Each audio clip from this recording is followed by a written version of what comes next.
silakan berpendapat tentang saya. Ada si Pak Eko ganteng Pak. Usianya Pak Eko sekian lah, sekian dah. Itu melihat hal yang sama, tetapi memandang hal yang berbeda. Ya, kita lanjutkan. Kita mencoba mengubah agar orang berpandangan sama dengan kita. Kita misalnya kita menginginkan anak-anak itu berpikir hal yang kita sampaikan itu bisa ya. Ternyata yang terjadi apa? Kita berusaha memahami pandangan orang lain tentang kebiasaan dari arek-arek itu kok iso ternyata bukan itu terjadi. Nah, dan lain sebagainya. Mungkin dari sini ada yang perlu ditanggapi, monggo. Ada yang tidak setuju, monggo. Bu Arifah atau ada yang perlu ditanggapi, monggo.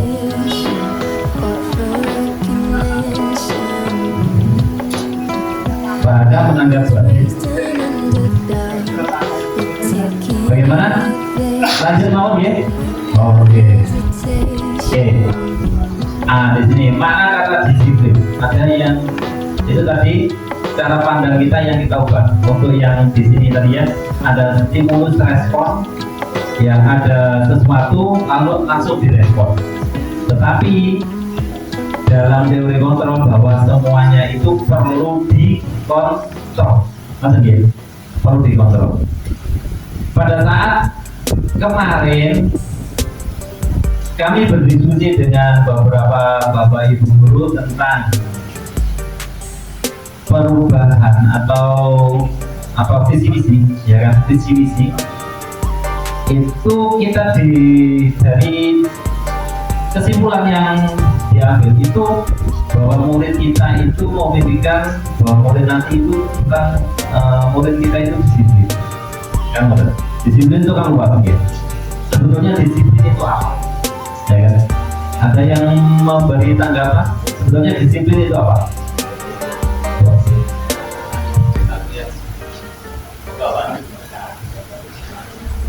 Saya akan menanggapi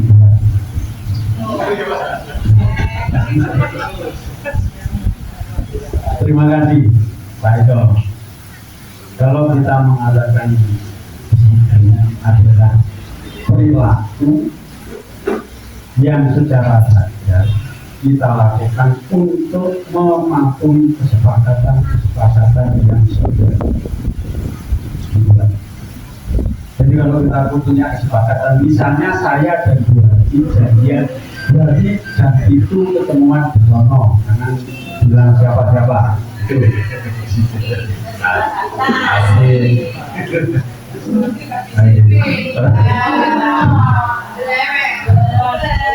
Saya jam 7 sudah datang, jam 7.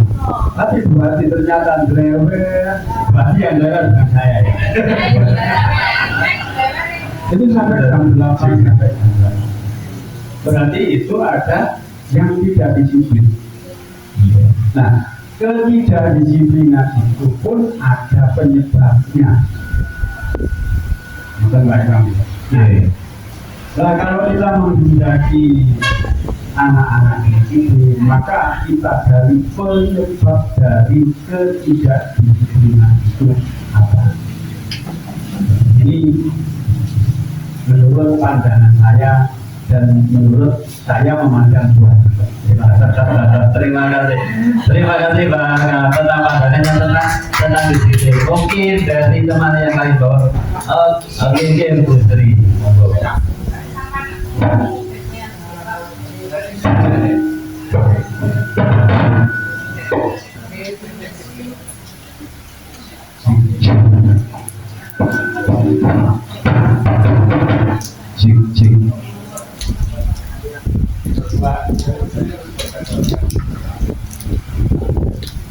Makna kata disiplin menurut saya adalah keinginan untuk mematuhi atau mentaati peraturan yang telah dibuat berdasarkan kesepakatan yang telah dibuat.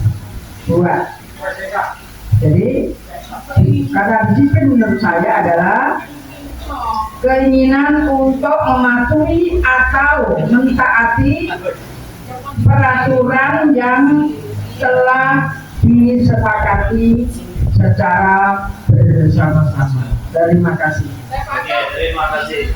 Beri plus untuk Bu Sri dulu. Ya. Oke, selanjutnya pada Bu Arifah. Terima kasih atas kesempatannya. Kalau menurut saya menyangka dari pendapat Bu Sri. Kalau disiplin itu adalah kata sifat, jadi kondisi real, bukan lagi sebuah keinginan. Kalau keinginan itu masih hal yang belum real. Nah, disiplin itu sendiri sudah kondisi real bagaimana seseorang taat pada aturan, itu namanya disiplin. Karena disiplin adalah kata sifat, kalau baru keinginan itu masih belum disiplin namanya, baru ingin. Terima kasih. Terima kasih.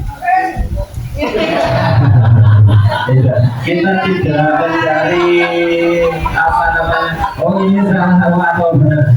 Sebetulnya dalam diri kita itu sudah paham hal seperti itu, cuma kita mendefinisikan itu kan menurut ilmu kan, menurut ilmu bahwa disiplin itu dapat mengontrol diri sendiri sesuai dengan aturan yang berlaku kan, nah aturan-aturan yang berlaku itu kalau anak itu tidak tahu maka dia tidak mengerti, oh ini salah, oh saya harus tidak berbuat seperti ini, itu kan gitu. Nah, makanya dari itu kita harus memberikan motivasi, memberikan hal-hal yang positif, memberi dorongan. Walaupun itu tadi Dr. William itu mengatakan bahwa itu ilusi sebetulnya, ilusi, tetapi kita yakin hal itu pasti akan ada bekasnya, harus ada labesnya lah. Pasti, walaupun ilusi itu sepertinya ada, tapi kalau kita laksanakan, kalau kita terjadi itu gila. Halusinasi itu pada diri kita, pada diri kita, kalau gitu. Iya. Ilustrasi. Iya. Jadi disiplin itu untuk mematuhi, ya, mematuhi dirinya sendiri minimal. Misalnya, ya, misalnya pada saat ini anak-anak ada jadwal sekian sampai sekian, ya kan?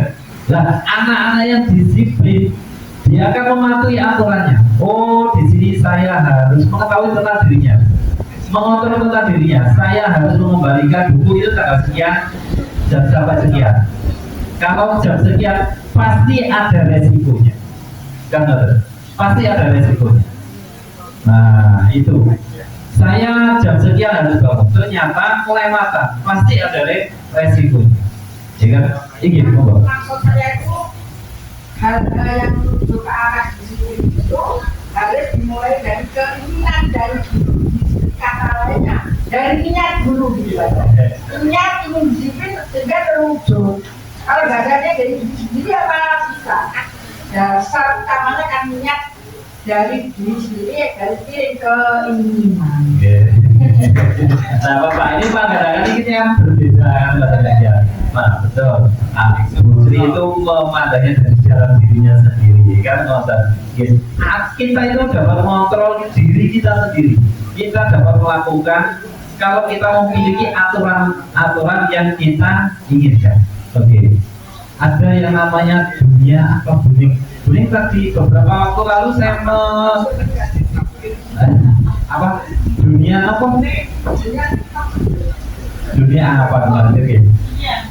Iya. Tadi kita coba disiplin positif bentuk kontrol diri. Jadi disiplin positif itu bentuk kontrol diri atau belajar untuk mengontrol diri agar dapat mencapai tujuan yang mulia, ya kan?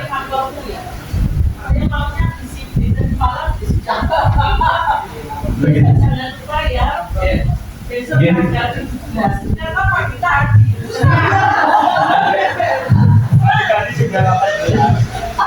Ternyata bukan faktor uji. Saya tadi malam juga seperti itu. Tadi malam itu sudah saya besok memakai korpri tanggal 17. Oke, setelah pada saat pagi saya itu langsung ngambil baju ini, sudah saya pakai saya sampai sekolah, terus kembali lagi. Itu gitu. Itu jadi yang dapat mengetahui kita itu disiplin dari sini. Disiplin positif bentuk kontrol diri yaitu belajar untuk mengontrol diri agar dapat mencapai tujuan yang mulia. Ya, tujuan yang mulia. Tujuan mulia ini mengacu pada nilai-nilai yang dianut seseorang, ya, yang dianut seseorang. Jadi kalau seseorang itu menganut buang sampah sembarangan, ya dia buang sampah sembarangan, dia tidak ada efek sampingnya sama sekali. Kita di sini itu punya rumah yang pakai batu bata, pakai keramik, pakai atap. Di tempat yang lain hal itu tidak diperbolehkan. Kalau dia menginginkan melanggar hal itu berarti beliaunya tidak di situ. Kan ada di daerah Jawa Barat atau mana itu di lingkungannya itu menganut hal alamiah, gitu. Alami sama sekali. Jadi bahkan di sana itu memakai kendaraan itu tidak memakai kendaraan, hanya memakai jalan kaki. Kalau di mana Baduy kalau nggak salah ya, suku Baduy itu budayanya luar biasa. Gitu. Nilai-nilai tersebut sebagai nilai-nilai kebajikan yang universal. Kebajikan yang universal. Misalnya, saya mematuhi orang tua itu kebajikan atau bukan? Kebajikan. Kebajikan ini universal apa tidak? Universal. Di agama manapun, di suku manapun, kalau mematuhi orang tua itu adalah sebuah kebajikan, sebuah kebaikan. Itu adalah nilai yang tinggi.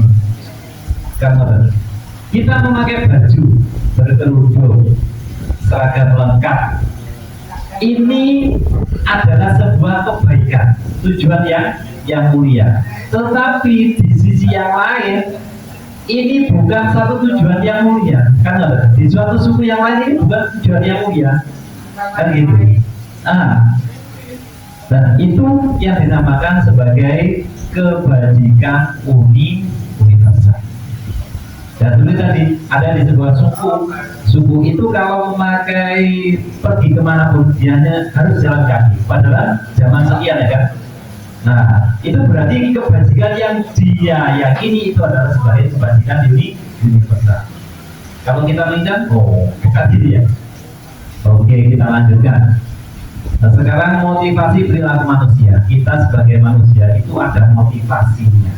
Apa motivasi? Kita dulu, kalau kita sebagai murid dulu dengan sekarang mungkin tidak jauh berbeda. Ya, tidak jauh berbeda. Sekarang motivasi perilaku. Yang pertama untuk menghindari ketidaknyamanan atau hukuman. Ya, ketidaknyamanan atau hukuman. Kita di sekolah ini misalnya terlambat. Itu kita merasa nyaman apa enggak? Tidak. Untuk menghindari itu kita berangkat lebih pagi. Kita harus membuat modul, membuat RTP. Itu yang kita lakukan motivasinya apa? Apakah ini karena ketidaknyamanan supaya tidak ditegur? Apakah ini sebuah ini tugas saya, gitu. Nah, kesadaran. Tapi ada motivasi perilaku manusia ya. Yang pertama untuk menghindari ketidaknyamanan atau hukuman. Yang kedua untuk mendapatkan imbalan atau penghargaan dari orang lain. Buat di kalau masalah RTP jelas nomor 1. Nah Pak Budi kalau buat RTP itu jelimet. Mulai dari LK-nya, pembukaannya. Satu RTP itu membutuhkan satu reba, kan gitu. Dan luar biasa, gitu. Nah, luar biasa, gitu. Terus untuk menjadi orang yang mereka inginkan dan menghargai diri sendiri dengan nilai-nilai yang mereka percayai. Oh, membuat RPP, setelah itu modul, bahan ajar, ini tugas saya, ya kan? Ini tugas saya. Oke, itu motivasinya. Hukuman dan penghargaan. Menurut teori kontrol, penghargaan itu membunuh motivasi, membunuh kreativitas. Ya, di sini disebutkan bahwa IPA ada sebuah kasus.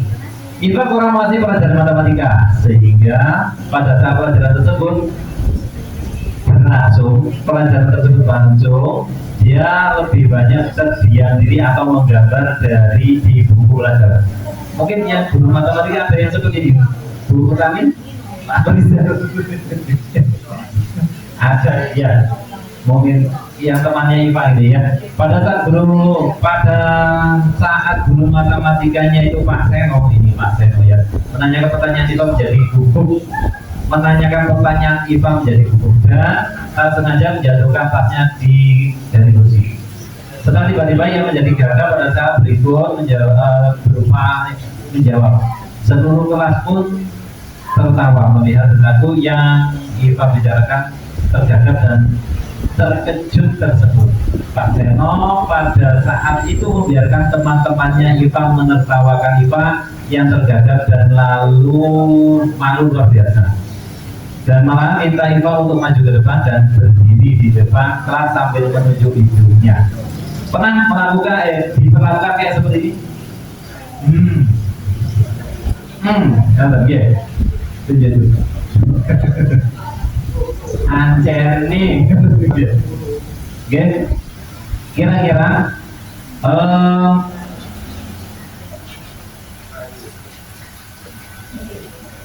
karena IPA tidak bisa menjawab pertanyaan ke Pak Seno, kelas jadi gaduh dan anak pun tertawa melihat IPA di depan kelas memegang ujung hidungnya.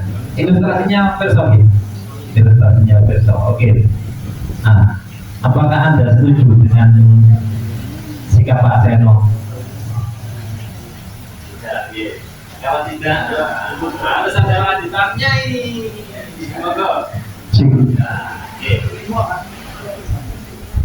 Terima kasih Pak Eko. Menurut saya tidak setuju dengan tindakan yang dilakukan oleh Pak Seno terhadap IPA. Mengapa? Karena menurut saya tindakan yang dilakukan oleh Pak Seno itu dapat memengaruhi kondisi psikologis pada IPA dan dapat berdampak juga nanti pada kedepannya IPA tidak suka dengan pelajaran matematika. Terima kasih ya, oke. Dan itu dan itu ada nggak di antara kita dulu karena dipengaruhkan akhirnya tidak suka matematika. Oke, terima kasih. Mari kita lanjutkan. Karena biasanya pulang berikut kenapa bapak saya pulang mana? Oke. Ini sudah kita lanjutkan. Hubungan konsekuensi dari studi, ternyata Pak Seno tadi menghukum, ya kan? Pak Seno tadi menghukum. Kenapa menghukum? Karena IPA itu sudah tahu, ya, apa yang akan dilakukan oleh Pak Seno. Sebetulnya hukuman, konsekuensi, dan restitusi. Restitusi itu nanti akan berdampak pada disiplin.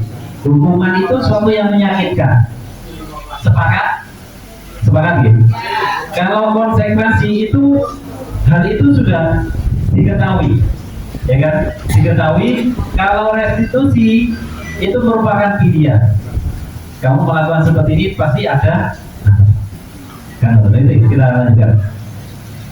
Hukumannya sifatnya tidak berencana atau tiba-tiba. Kalau konsekuensi sudah berencana atau disepakati, sudah dibahas dan disetujui oleh guru dan murid. Maka pada saat nanti kita itu diharapkan itu ada yang namanya kesepakatan, bukan aturan. Ngerti ya? Kalau restitusi itu proses menciptakan kondisi murid sehingga nanti murid itu kembali ke kelompoknya itu dengan karakter yang lebih kuat. Ini yang membuat ini atau yang mengusulkan ini adalah Bosen pada tahun 2014 dengan teori kontrol keyakinan kelas. Ya, mengapa keyakinan kelas? Mengapa tidak peraturan kelas? Mengapa adanya keyakinan kelas penting untuk terbentuknya sebuah budaya yang positif? Ya kan? Bagaimana mewujudkan sebuah keyakinan kelas yang efektif? Dan ini nanti itu akan ditindaklanjuti di kelas masing-masing untuk membentuk keyakinan kelas. Tadi kan ada yang namanya kebajikan universal. Walaupun anak itu belum tahu sebetulnya keyakinan kelas, tetapi anak itu sudah tahu. Oh, ini adalah sebuah kebenaran dan kebenarannya itu disepakati. Kalau ya, nah ini keyakinan kelas, membentuk keyakinan kelas. Bagaimana cara membentuk keyakinan kelas? Menggali keyakinan kelas. Keyakinan kelas itu bersifat abstrak, ya kan? Nanti keyakinan kelas itu bersifat abstrak. Datang terlambat, datang tepat waktu, mengembalikan barang milik temannya sesuai dengan konstitusi. Itu keyakinan yang diusulkan itu apa? Kalau datang tepat waktu berarti keyakinan kelasnya itu apa? Keyakinan kelas apa? Kalau datang tepat waktu bisa menghargai dirinya, bisa disiplin, kan harusnya bisa disiplin dan sebagainya. Misalnya keyakinan kelas berupa pernyataan universal, menghargai, menghormati, itu ya. Nah ini, selanjutnya, nah ini. Kenapa kok keyakinan kelas? Karena ada alasannya. Dari keyakinan kelas itu dimunculkan karena ada yang namanya kebutuhan dasar manusia. Ya, kebutuhan dasar manusia. Menurut teori ini bahwa kebutuhan dasar manusia itu ada 5. Ya, ada 5. Yang pertama adalah kebutuhan bertahan hidup. Itu yang paling pokok. Ya, bertahan hidup. Kalau Pak Ubed, bertahan hidupnya bagaimana untuk bertahan hidup Pak Ubed?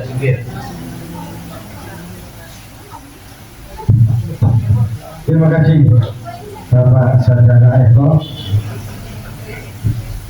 Untuk tetap bertahan hidup, yang jelas kebutuhan dasar manusia itu sudah terpenuhi sekali. Minimal sandang, papan, dan pangan itu tercukupi, maka kebutuhan dasar manusia itu terpenuhi. Itulah nanti yang paling tidak manusia bisa bertahan hidup meskipun juga ada hal-hal lain, tapi yang dasar terpenuhi. Demikian Bapak Eko. Terima kasih Bapak Ubed Turbay sebagai selalu kurikulum untuk Bapak Ubed Turbay. Jadi seperti ini, ya secara umum kita itu bertahan hidup. Kita lapar, butuh makan. Kita butuh bergerak. Itu adalah salah satu bidang bertahan hidup. Kasih sayang, penguasaan, kebebasan, kesenangan.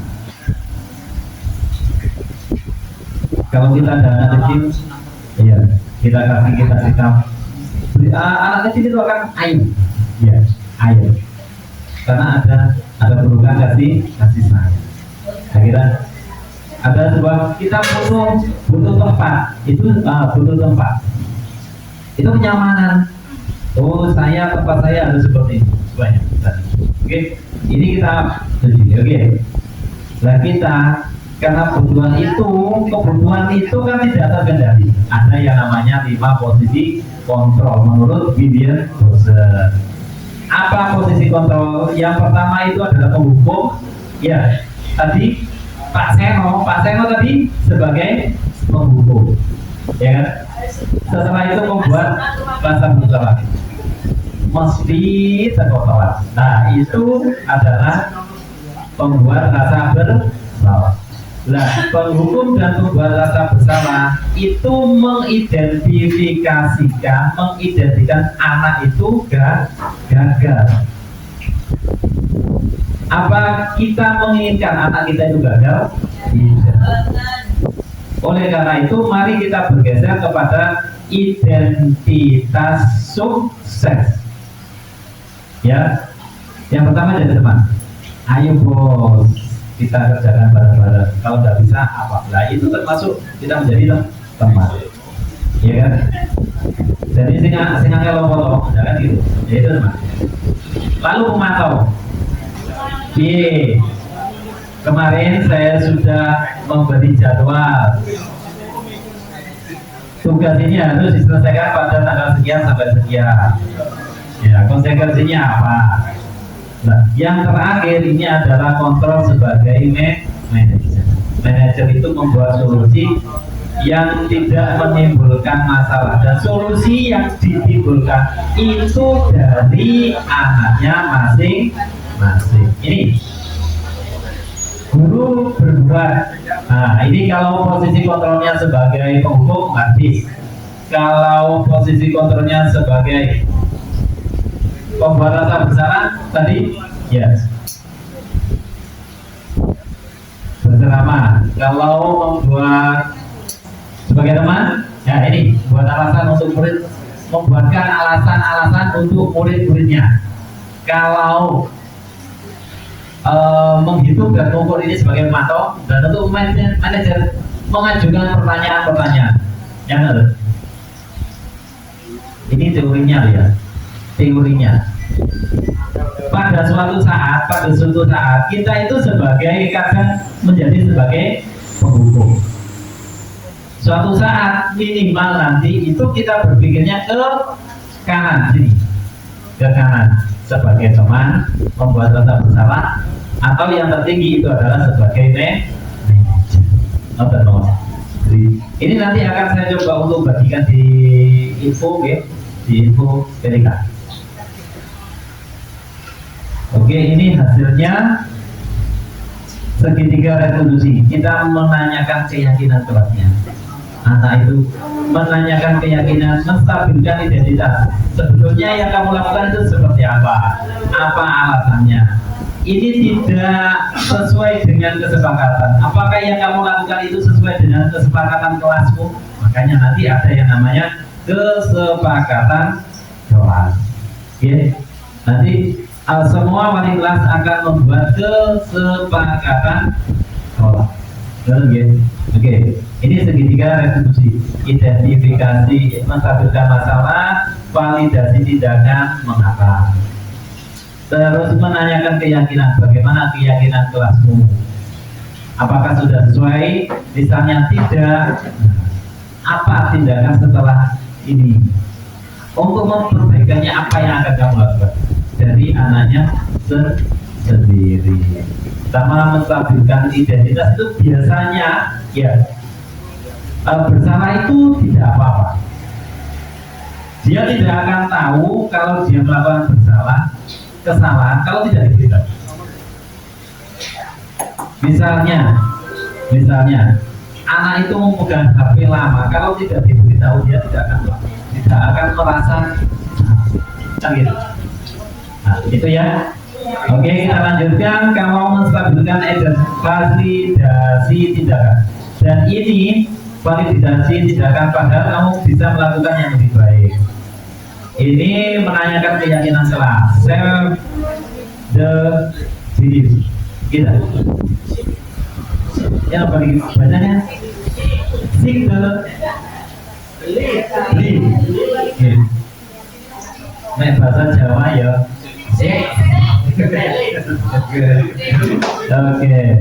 Oke, terima kasih. Baiklah untuk kita semuanya.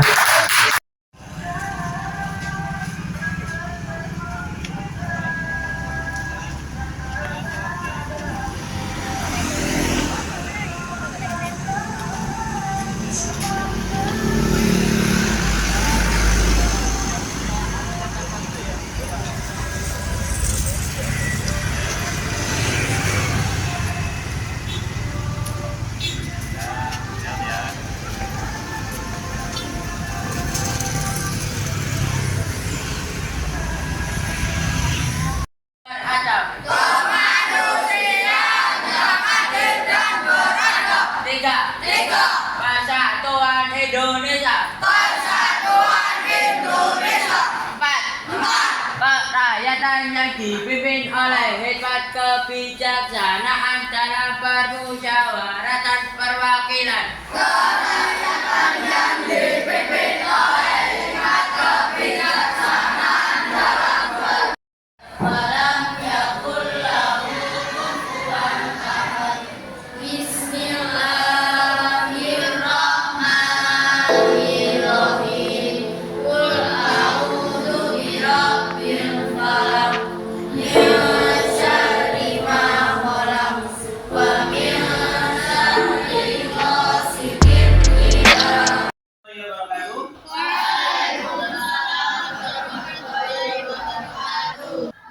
Kita hari ini kita akan membuat keyakinan doa.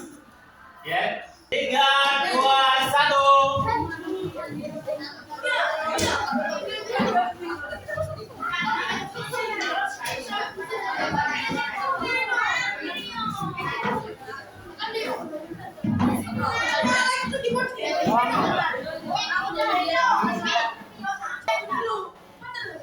Sudah?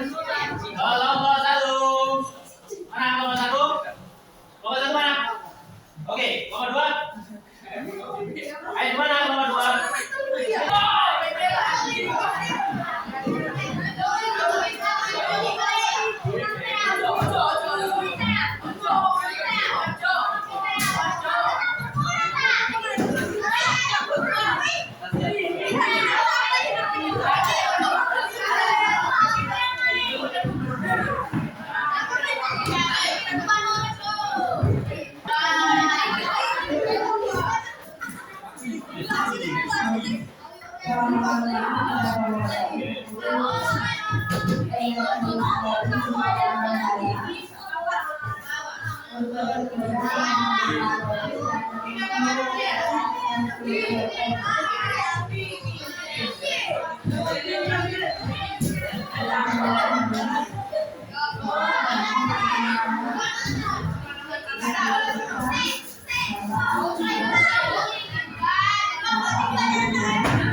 7. Masuknya petugas pikirnya juga harus tepat waktu. Tidak boleh makan saja. Tepat waktu. Apalagi? Sudah? Ada nilai kesepakatan yang lain? Sudah? Oke? Nilai kesepakatan yang kalian sepakati kali ini, yang pertama, tidak boleh berkata kasar. Yo membuli, yo mengelonokkan cani, yo membedakan cani, itu berkata kasar. Tidak boleh membahas sampah sembarangan. Ini nilai yang kita nilai yang kita inginkan dari kebajikan itu adalah menjaga kebersihan. Oke? Kaos kaki wajib dipakai. Berarti memakai seragam sesuai ketentuan. Ya, memakai seragam sesuai ketentuan.